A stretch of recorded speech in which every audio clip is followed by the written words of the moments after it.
Now, I want to ask you, when you pray,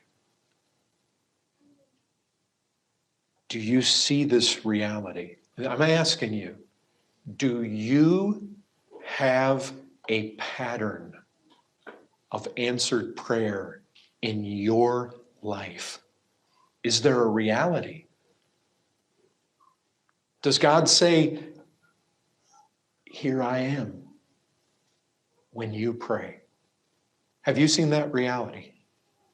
You cry out to the Lord for something, He says, "Here I am." And you know He's saying that because of how fast sometimes maybe He makes you wait a little longer to answering the prayer, but you see just a consistent pattern. 1 Peter, look up just a few verses at chapter 3, verse 7.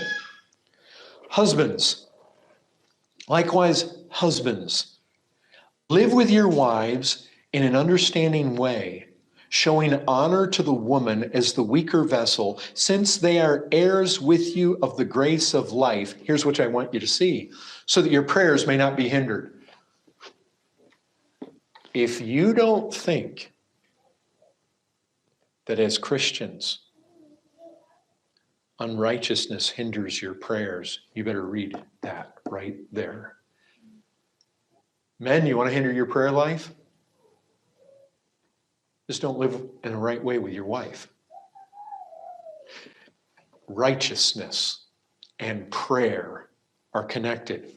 Go down to 1 Peter 4. Go one chapter later to 1 Peter 4:7. The end of all things is at hand. Therefore, here's righteousness in the life. Be self-controlled. This is what we were talking about the other night. Denying self. Self-control, buffeting the body. Be self-controlled, sober-minded. Why? For the sake of your prayers. See, brethren, this isn't just me arguing this way. This is the way Scripture argues. For the sake of your prayers. What is that? You know what that means? It means for the sake of answered prayers. Do any of you pray just because you want to pray? Do any of you find your great delight in praying, no matter whether there's an answer to it or not? Do you come to prayer meeting just because, well, that's what you're supposed to do? And prayers, you got to put a notch on your belt every time you do it, because after all, that's part of just brethren, I don't know about you, but I pray because I want answers to my prayers. I don't want to waste my breath. I don't want to waste my time. I want God to answer. In fact, I get kind of desperate when I get into a stretch where it feels like, Lord, why aren't you answering? Brethren, that ought to be what we want. That's what Peter's saying to us. Men, live with your wives in the right way for the sake of your prayers. All of us, be sober, be self-controlled. Why? For the sake of your prayers. Because you have a God who His eyes are going to and fro throughout this world. And you know what He's looking for? He's looking for righteous people. He's looking for people like Elijah. And when He finds men, powerful prayers, you can say, oh, I know somebody in the church, and it seems like God's always answering their prayers. They have that gift. No, don't go there. I know some people have unusual amounts of faith. There is a gift.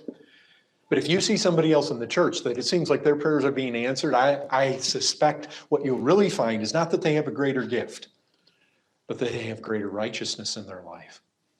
Brethren, there is a correlation you cannot get away from in Scripture at all. Our prayers only become effectually threatening to the devil when God is pleased to answer our prayers. And it pleases God to answer them when He's pleased with the one who is praying them. That is the reality.